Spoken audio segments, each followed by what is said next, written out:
नमस्कार प्यारे दोस्तों, मैं रत्ना सिंह क्रैक हिंदी एग्ज़ाम में आपका स्वागत करती हूँ। दोस्तों, हम TGT, PGT, LT, JIC, KBS, NBS से जो बच्चे तैयारी कर रहे हैं उनके लिए ये वीडियो है। हम घटना चक्र हिंदी के बुक से स्टार्ट कर रहे हैं और क्रम वाइज हिंदी साहित्य का इतिहास, आदिकाल, भक्तिकाल, रीतकाल, आधुनिक काल और जो व्याकरण संस्कृत साहित्य है, हम सारे ही क्रम वाइज में आपको पढ़ाएंगे जिससे आपका रिवीजन अच्छे से हो जाए। ये घटना चक्र की बुक है, घटना चक्र हिंदी की, जिसमें आपके प्रीवियस ईयर से पूछे गए काफ़ी ज़्यादा क्वेश्चन हैं जो आपके परीक्षाओं की दृष्टि से बहुत ही महत्वपूर्ण है। तो समय न गंवाते हुए शुरू करते हैं। आज हम घटना चक्र हिंदी के बुक से ही अपना रिवीजन करेंगे, क्वेश्चन देखेंगे। प्रीवियस ईयर के 8-10 साल पहले के सारे क्वेश्चन इसमें दिए गए हैं। अगर वीडियो पसंद आता है तो प्लीज़ चैनल को लाइक शेयर सब्सक्राइब करते हुए चलिएगा ज़्यादा से ज़्यादा। तो आज का हम पहला क्वेश्चन शुरू करते हैं। किस मिश्र बंधुओं की पुस्तक हिंदी नवरत्न में इनमें से किस कवि को स्थान नहीं मिला? तो मिश्र बंधुओं की जो पुस्तक है हिंदी नवरत्न, इनमें से किस कवि को स्थान नहीं मिला? तो आपका आंसर सी सही होता है। जायसी जो है उनको स्थान नहीं मिला था। जो मिश्र बंधुओं की पुस्तक है हिंदी नवरत्न में जायसी को स्थान नहीं मिला था। अब हिंदी नवरत्न ग्रंथ में वर्णित जो नवरत्न है उनके बारे में भी देख लेते हैं। सबसे पहले तुलसी थे, सूर थे, देव थे, बिहारी थे, भूषण थे, केशव थे, मतीराम थे, चंद्रवरदाई और हरिश्चंद्र थे। जिनमें से जो तुलसी और सूर और देव जो हैं वो बृहत्त्रयी में आते हैं, जबकि बिहारी, भूषण, केशव मध्यत्रयी में आते हैं। मतीराम, चंद्रवरदाई, हरिश्चंद्र लघुत्रयी में आते हैं। तो क्लियर हुआ, आज का पहला क्वेश्चन आपका आंसर जायसी है और हमने नवरत्नों के बारे में जाना। बृहत्त्रयी, मध्यत्रयी, लघुत्रयी में कौन कौन से कवि आते हैं वो भी हमने देखा। आगे क्वेश्चन है, मिश्र बंधु द्वारा लिखित हिंदी नवरत्न में इनमें से किसी कवि को स्थान नहीं मिला? तो फिर वही रिपीटेड क्वेश्चन है। देखिए, यूके पीजीटी 2020 में पूछा गया है, तो इसमें भी आपका मलिक मोहम्मद जायसी से होते हैं। आगे का क्वेश्चन है क्वेश्चन नंबर 3। आचार्य रामचंद्र शुक्ल ने प्रथम उत्थान का समय कब से कब तक निर्धारित किया है? तो आचार्य रामचंद्र शुक्ल ने प्रथम उत्थान का समय कब से कब तक निर्धारित किया है? तो ये आपका ऑप्शन सी है, 1868 से 1893 ईस्वी तक। ऑप्शन सी सही होता है। आगे का प्रश्न है, आचार्य रामचंद्र शुक्ल ने द्वितीय उत्थान का समय कब से कब तक तय किया? तो आचार्य रामचंद्र शुक्ल ने द्वितीय उत्थान का समय कब से कब तक तय किया? तो आपका ऑप्शन ए सही है, 1893 से 1918 ईस्वी। आगे का प्रश्न देखते हैं, रामचंद्र शुक्ल ने हिंदी साहित्य का आरंभ कब से माना है? तो रामचंद्र शुक्ल ने हिंदी साहित्य का आरंभ आपका विक्रम संवत 1050 माना है। ऑप्शन बी सही होता है। अब यहाँ थोड़ा व्याख्या देख लेते हैं कि आचार्य रामचंद्र शुक्ल ने हिंदी साहित्य का आरंभ विक्रम संवत 1050 से माना है। हिंदी साहित्य के 900 वर्ष के इतिहास को कितने भागों में बांटा गया है? 4 भागों में बांटते हुए आचार्य रामचंद्र शुक्ल ने उसका नामकरण किया है, जिसका विवरण यहाँ दिया गया है। तो हिंदी साहित्य के इतिहास को 4 भागों में बांटा गया है। देखिए, ये 4 भाग हैं। एक आदिकाल, पूर्व मध्यकाल, उत्तर मध्यकाल और आधुनिक काल। आदिकाल को एक और नाम से जाना जाता है जिसे वीरगाथा काल नाम कहते हैं और इसका समय है 1050 से 1375। पूर्व मध्यकाल को भक्तिकाल कहते हैं, इसका समय है 1375 से 1700। और उत्तर मध्यकाल को रीतकाल कहते हैं जिसका समय है 1700 से 1900। और आधुनिक काल को गद्यकाल कहते हैं जिसका समय है 1900 से 1984। तो ये क्लियर हुआ ये प्रश्न का आंसर। आगे का प्रश्न है, विक्रम संवत 1050 1375 की कालावधि में लिखे गए हिंदी साहित्य का वीरगाथा काल के रूप में नामकरण किसने किया? देखिए, क्वेश्चन कैसे कितना लेंदी में पूछ लिया गया है कि विक्रम संवत 1050 से 1375 की कालावधि में लिखे गए हिंदी साहित्य का वीरगाथा काल के रूप में नामकरण किसने किया? तो वीरगाथा काल के रूप में नामकरण आचार्य रामचंद्र शुक्ल ने किया था। आगे का देखिए, केबीएस प्रवक्ता परीक्षा 2014 में ये प्रश्न पूछे गए। आप रिवीजन करते हुए चलिए, इससे आपकी तैयारी और भी अच्छी होती हुई जाएगी। आगे का प्रश्न है, आचार्य रामचंद्र शुक्ल के अनुसार हिंदी साहित्य के आदिकाल की समय सीमा, तो विक्रम संवत 1050 से विक्रम संवत 1375 होगा। आगे का प्रश्न है, हिंदी साहित्य की भूमिका के लेखक कौन है? तो हिंदी साहित्य की भूमिका के लेखक ऑप्शन सी हजारी प्रसाद द्विवेदी हैं। हिंदी साहित्य की भूमिका आचार्य हजारी प्रसाद द्विवेदी द्वारा रचित साहित्य ऐतिहासिक ग्रंथ है। इन्होंने हिंदी साहित्य का आदिकाल तथा हिंदी साहित्य का उद्भव और विकास नामक साहित्य इतिहास ग्रंथ भी लिखा है। तो आचार्य हजारी प्रसाद द्विवेदी ने क्या क्या लिखा है? हिंदी साहित्य की भूमिका, हिंदी साहित्य का आदिकाल और हिंदी साहित्य का उद्भव और विकास। हजारी प्रसाद द्विवेदी इसके लेखक हैं। आगे है, सुमेलित कीजिए। पुस्तक यहाँ दिया गया है और यहाँ लेखक का नाम दिया गया है। अब पुस्तक कौन सा है उसको इस लेखक के नाम से मिलाना है। तो साहित्य इतिहास का दर्शन किसका है? आपका नलिन बिलोचन शर्मा का है। भाषा काव्य संग्रह आपका महेश दत्त का है। हिंदी भाषा और साहित्य श्याम सुंदर दास का है। और हिंदी भाषा और साहित्य का विकास अयोध्या सिंह उपाध्याय हरिओद का है। तो आपका ऑप्शन ए सही होता है। और यहाँ देखिए पुस्तक और लेखक के नाम यहाँ दिए गए हैं, तो आप इसको नोट डाउन हुए करते चलिएगा। आगे का प्रश्न है, हिंदी साहित्य और संवेदना का विकास किसकी रचना है? तो हिंदी साहित्य और संवेदना का विकास किसका है? डॉक्टर रामस्वरूप चतुर्वेदी का है। आगे प्रश्न है, हिंदी साहित्य का इतिहास दर्शन नामक ग्रंथ के लेखक कौन है? तो इस प्रश्न का ऑप्शन नहीं दिया गया है, क्योंकि ये इस प्रश्न का कोई उत्तर यहाँ पे नहीं है। हिंदी साहित्य का इतिहास दर्शन पुस्तक किसी ने नहीं लिखा, बल्कि जबकि नलिन बिलोचन शर्मा ने साहित्य का इतिहास दर्शन लिखा है। और यहाँ पूछा गया हिंदी साहित्य का इतिहास दर्शन, इसलिए ये जब प्रश्न को उच्चतर शिक्षा आयोग ने मूल्यांकन से बाहर कर दिया था। आगे प्रश्न है, नागरी प्रचारणी सभा की स्थापना कब हुई? तो नागरी प्रचारणी सभा की स्थापना 1893 ईस्वी में हुई। पीजीटी परीक्षा 2013 में पूछा गया था। थोड़ा व्याख्या देख लेते हैं कि काशी नागरी प्रचारणी सभा की स्थापना 1893 में श्याम सुंदर दास, पंडित राम नारायण मिश्र तथा ठाकुर शिव कुमार सिंह जी ने की थी। नागरी प्रचारणी सभा हिंदी भाषा और साहित्य तथा देवनागरी लिपि की उन्नति एवं प्रचार प्रसार करने वाला भारत की अग्रणी संस्था है।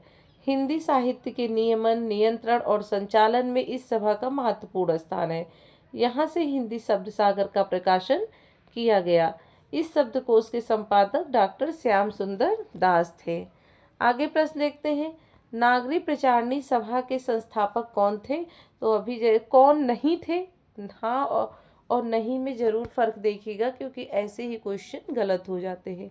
तो नागरी प्रचारणी सभा के संस्थापकों में कौन नहीं था? तो आपका ऑप्शन सी रामचंद्र वर्मा नहीं थे, जबकि बाबू श्याम सुंदर दास, पंडित राम नारायण मिश्र, ठाकुर शिव कुमार सिंह ये तीनों थे, रामचंद्र वर्मा नहीं थे। ये देखिए जीआईसी प्रवक्ता परीक्षा 2012 में क्वेश्चन पूछा गया है। आगे प्रश्न है, काशी नागरी प्रचारणी सभा की स्थापना कब हुई? तो आपका ऑप्शन बी सही होता है, 1893 ईस्वी में। आगे का प्रश्न है, नागरी प्रचारणी सभा की स्थापना हुई थी तो 1893 ईस्वी में। आगे का क्वेश्चन है, फोर्ट विलियम कॉलेज की स्थापना कब हुई? तो फोर्ट विलियम कॉलेज की स्थापना सन 1800 ईस्वी में हुई थी। ऑप्शन ए सही है। आगे का क्वेश्चन, कलकत्ता में स्थापित फोर्ट विलियम कॉलेज के संस्थापक कौन थे? तो आपको सबको पता है कि कलकत्ता में स्थापित फोर्ट विलियम कॉलेज के संस्थापक जॉन ग्लेड क्राइस्ट थे। ऑप्शन ए सही है। अब आगे का प्रश्न देखते हैं कि सदल मिश्र की भाषा की विशेषता है। तो सदल मिश्र की भाषा की विशेषता की क्या है? पूर्वीपन लिए हुए है। और सदल मिश्र कौन थे? बिहार प्रांत के शाहाबाद, जो अब भोजपुर जिले के द्रुढ़िया गांव के रहने वाले सागदीपीय ब्राह्मण थे। इनके पिता का नाम नंदमणि मिश्र था। ये कलकत्ता के फोर्ट विलियम कॉलेज के हिंदुस्तानी विभाग में अध्यापक थे। सदल मिश्र की प्रारंभिक खड़ी बोली गद्य लेखकों में विशेष महत्व है। इनके शब्द संगठन और वाक्य विन्यास दोनों में ही ब्रजभाषा और पूर्वीपन और बंगला, इन तीनों का प्रभाव स्पष्ट लक्षित होता है। तो आपको समझ में आया कि सदल मिश्र की विशेषता हमने पढ़ी, उनकी भाषा की विशेषता पूर्वीपन लिए है, फोर्ट विलियम कॉलेज के हिंदुस्तानी विभाग में अध्यापक थे। इनके पिता का नाम नंदमणि था। ये सब हमने देखा। आगे का प्रश्न है, हिंदी साहित्य का बृहत इतिहास, इस इतिहास ग्रंथ का प्रकाशन किया गया था। तो हिंदी साहित्य का बृहत इतिहास, इस इतिहास ग्रंथ का प्रकाशन कहाँ किया गया था? तो नागरी प्रचारणी सभा काशी ने किया था हिंदी साहित्य की बृहत इतिहास का प्रकाशन। अब देखिए इसके बारे में थोड़ा डिटेल से जानेंगे, क्योंकि क्वेश्चन पूछा जाता है और ये क्वेश्चन यूके पीजीटी 2020 में पूछा गया है। तो देखते हैं, काशी नागरी प्रचारणी सभा 1893 ईस्वी की ओर से हिंदी साहित्य का बृहत इतिहास 17 खंडों, जिसे भाग या खंड दोनों कह सकते हैं, 17 भागों में प्रकाशित करने की योजना बनी, किंतु इसके 16 खंड ही प्रकाशित हुए। योजना तो 17 खंड की बनी थी कि 17 खंड प्रकाशित होंगे, लेकिन कितने खंड प्रकाशित हुए? 16 खंड ही प्रकाशित हुए। और ये है हिंदी साहित्य का बृहत इतिहास। देखिए पहला दूसरा ये 16 तक है। पहले भाग का हम देखते हैं कि हिंदी साहित्य की पीठिका, पहले भाग में क्या प्रकाशन हुआ? हिंदी साहित्य की पीठिका, जिसके लेखक थे डॉक्टर राजवली पांडे। द्वितीय भाग में हिंदी भाषा का विकास प्रकाशित हुआ और प्रकाशनकर्ता कौन थे? डॉक्टर धीरेन्द्र वर्मा। तृतीय भाग में हिंदी साहित्य का उदय और विकास, जिसके प्रकाशनकर्ता हजारी प्रसाद द्विवेदी थे। चतुर्थ भाग में भक्ति काल, निर्गुण भक्ति, परशुराम चतुर्वेदी थे। पंचम भाग में भक्ति काल, सगुण भक्ति, चंद्रवली पांडे थे। भक्ति काल को 2 भागों में बांटा गया था, निर्गुण और सगुण भक्ति।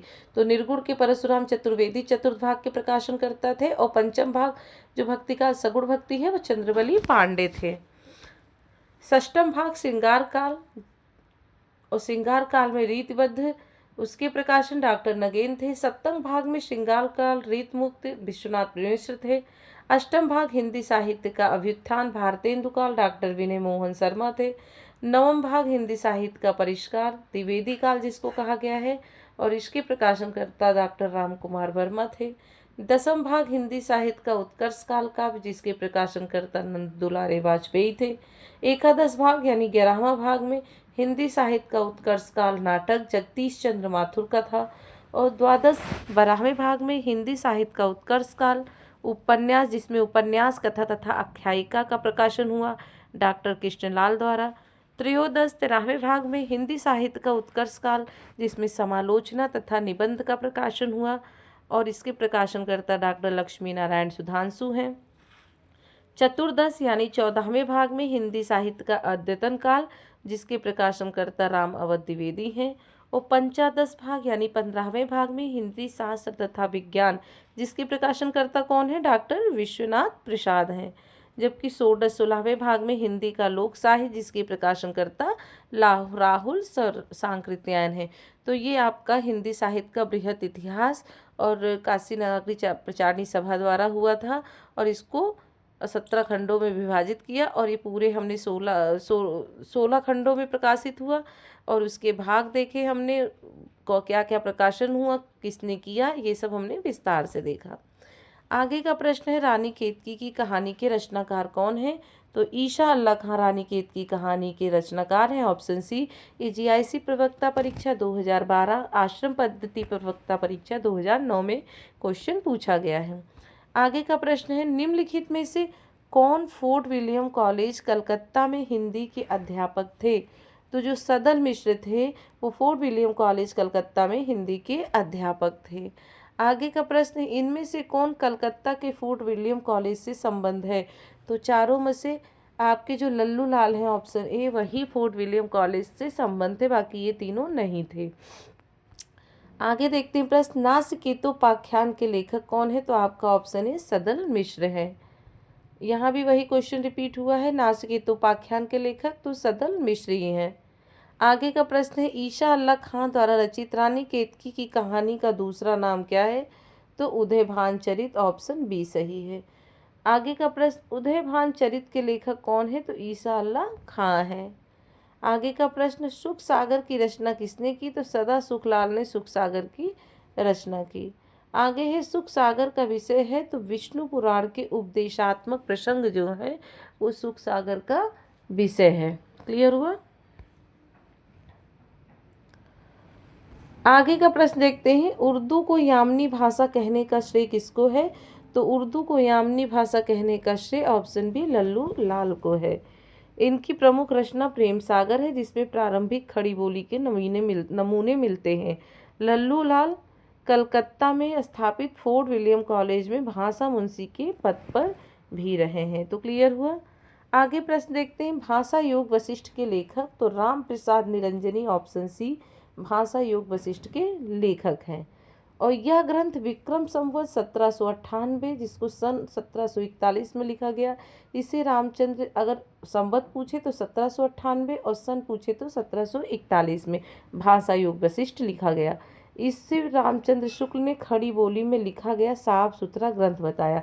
क्वेश्चन पूछ सकता है कि खड़ी बोली में लिखा गया साफ सुथरा ग्रंथ रामचंद्र शुक्ल ने किसको बताया? तो भाषा योग वशिष्ठ को बताया। कुछ महत्वपूर्ण बिंदु पर एक नज़र डालते हैं कि अब तक पाई गई पुस्तकों में भाषा योग वशिष्ठ सबसे पुरानी है, जिसमें गद्य अपने परिष्कृत रूप में दिखाई पड़ता है। इसे रामचंद्र शुक्ल ने खड़ी बोली का प्रथम ग्रंथ माना है और इसकी भाषा गुरुमुखी लिपि से मिलती जुलती है। फिर योग वशिष्ठ के लेखक, रिपीटेड क्वेश्चन फिर 2009 में था, राम प्रसाद निरंजनी द्वारा। आगे का प्रश्न है, खड़ी बोली की पहली रचना कौन है? तो खड़ी बोली की पहली रचना ऑप्शन बी नासिकेतो पाख्यान है। आगे का क्वेश्चन, गोरा बादल की कथा किसके द्वारा रचित है? तो गोरा बादल की कथा किसके द्वारा रचित है? आपके ऑप्शन बी जटमल द्वारा रचित है। एनबीएस टीजीटी परीक्षा 2019 में है। देखिए हम इसको आप लोग इसको पढ़े होंगे, हम जल्दी जल्दी इसका रिवीजन करा दे रहे हैं ताकि आपकी तैयारी अच्छी से और मजबूत होते हुए चले। और जो घटना चक्र की बुक है वो बहुत ही महत्वपूर्ण बुक है हिंदी की। इस अगर जिसके पास हो बुक वो एक बार बुक को पढ़ सकता है। बहुत ऑथेंटिक क्वेश्चन उसमें दिए गए हैं और उसके आंसर भी उसमें सही सही दिए गए हैं। आगे का प्रश्न है, खड़ी बोली में जो खड़ी शब्द है उसका सर्वप्रथम प्रयोग किस ने किया?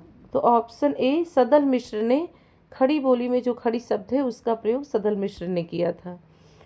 अब इसको थोड़ा सा विस्तार से देखते हैं कि नरेंद्र कोहली ने अपनी पुस्तक व्यंग गाथा में लिखा है कि पंडित लल्लू लाल जी ने खड़ी बोली में गद्य का लेखन किया। फोर्ट विलियम कॉलेज में ही खड़ी बोली का नामकरण हुआ। खड़ी बोली के नामकरण का श्रेय जॉन ग्लेकाइस्ट या सदल मिश्र को दिया जाता है। 1803 ईस्वी में खड़ी बोली का प्रयोग भाषा के रूप में पहली बार हुआ। तो क्लियर हुआ। आगे प्रश्न, खड़ी बोली का प्रयोग सबसे पहले किसके द्वारा किया गया? तो अगर इसमें सदल मिश्र या जॉन गिलक्राइस्ट दोनों दिए गए हैं तो दोनों में अगर एक दिया गया है तो दोनों में से एक, और अगर यहाँ सदल मिश्र दिया गया है तो उस पर भी आप लगा सकते हैं।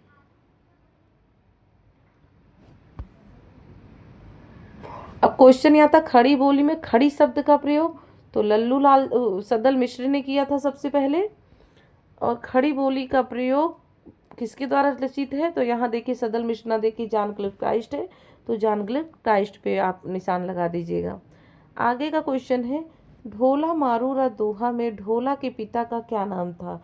तो ढोला मारूरा दोहा में ढोला के पिता का नाम राजा नल था। उत्तर प्रदेश असिस्टेंट परीक्षा 2021 में क्वेश्चन पूछा गया था।